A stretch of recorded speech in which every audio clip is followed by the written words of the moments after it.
From premise to published week 11. Oh, and I am here.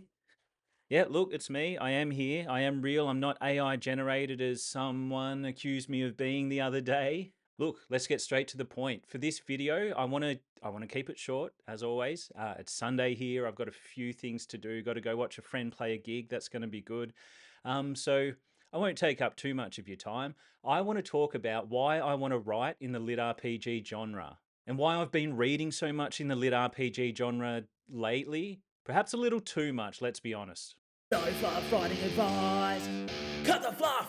So, someone has just started mowing the lawns next door. Ignore that if you can hear it, I'll try to. So, when I was studying creative writing at university and I was trying to find my style and what I wanted to write and how I wanted to write, I realized pretty early on that I wanted to lean into humor.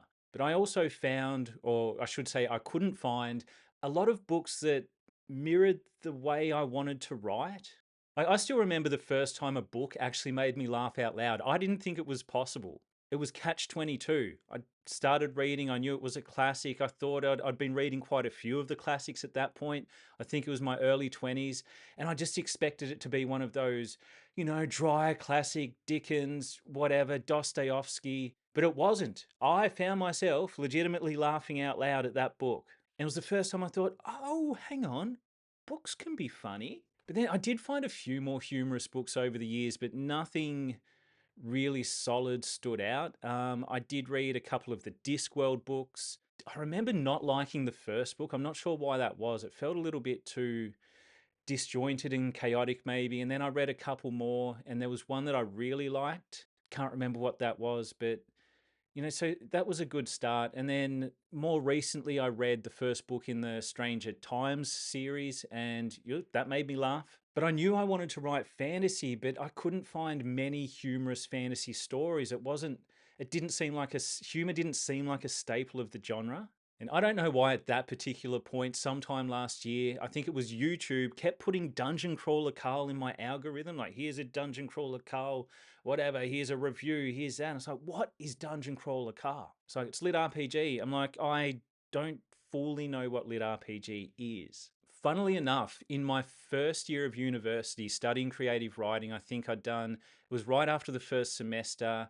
I'd just done one introduction to creative writing class because we had to do all these foundation classes as well. And at that point, I pretty much said to myself, it's like, look, if I'm going to do this 3-year creative writing degree because I want to write novels, I should probably figure out pretty early if I am capable of writing a novel, because if I'm not, there's no point. So I wrote a fun but technically terrible story called For Loot and Glory.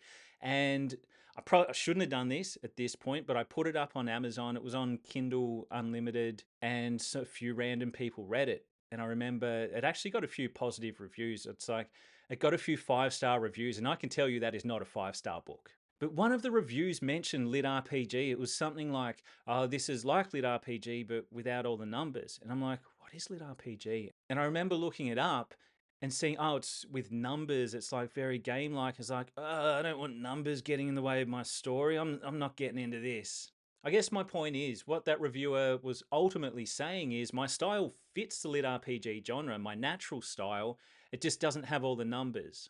I didn't even know that having numbers in a story like that, stats and whatever else, was a thing.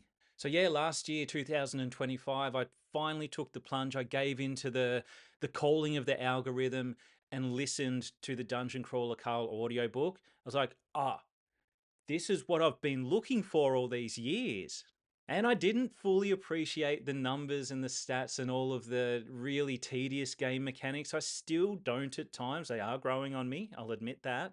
But it's just that type of storytelling where it does lean into humor, but you can still have these serious emotional moments. So the lit RPG novels I've enjoyed the most this year still pulled off all of the proper storytelling mechanics that you'd expect from even like a traditional story in a more traditional genre. So, conflict and tension and proper character development and a compelling plot. You've got your setups and your payoffs and all those things. So the further down the rabbit hole I went, the more I was thinking, yeah, I do want to play around in this genre. I guess my main concern is I don't know if there will be a market for what I plan to write, because not going to be hard lit RPG. Like there's going to be a system, there's going to be a reason for that system. It exists for a reason, and there's going to be stats and skills and levels to a certain extent. But the numbers aren't going to be a big focus. I actually want to try and get through the first book if it in the series if it does become a series. I do have a series wide story arc planned out if it comes to that, but I want to avoid mentioning the actual hard numbers of the stats completely. And I know some people probably won't like that, but I'm writing what I want to read. And well, the thing is, when I planned this, I was totally against the numbers. It's like, I don't care. I don't need to hear that. Get your numbers out of my story. These numbers are just blocking the plot. But more recently, maybe it's some form of like literary Stockholm syndrome. I am starting to get into the numbers a little bit in certain stories. Which one did it to me? Mage Tank to a certain extent, and probably Chrysalis. I'm actually starting to care about the progression of the characters. I also like the lit RPG in general. It seems at least a lot of the good books or subjectively good books that I've enjoyed this year, they seem to focus more on story and character and world building and less on, mind-blowing prose. And there's nothing wrong with mind-blowing prose, but when I was experimenting with styles through university, I quickly realized that I wanted to lean into the more simple prose.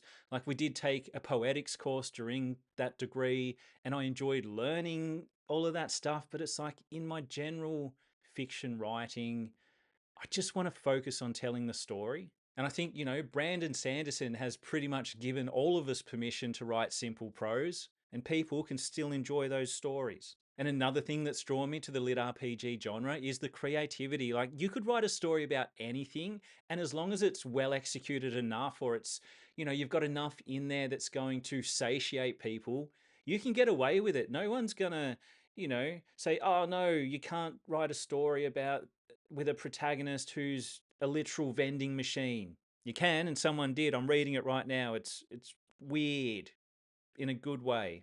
Anyway, that's probably enough rambling from me today. So that's why I'm drawn to the lit RPG genre. It is the genre I've been looking for.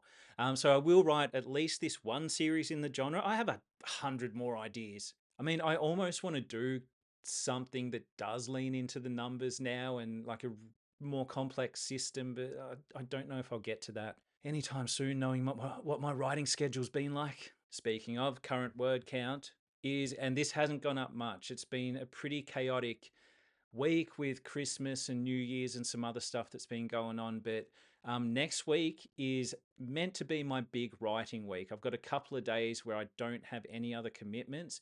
So I plan to smash out a few thousand words, hopefully. We'll see what happens. But the current word count is 22,458. It's a small dent in what's probably going to end up being a pretty big manuscript, but progress is progress. Oh, and if anyone wants to read that shitty falutin glory fantasy story I wrote all those years ago, let me know. I'm happy to send a copy. I appreciate it when authors show parts of their work or work that should really not have seen the light of day. I know Brandon Sanderson a while back screen recorded himself writing a first draft, which seems insane to me. I could not sit there and write knowing that someone's technically watching. I don't think that's online anymore. He may have taken it down. But yeah, if anyone wants that to study for science, let me know. If you enjoyed this video, hit subscribe. If you didn't enjoy this video, hit subscribe anyway and hate watch my content. That's always fun.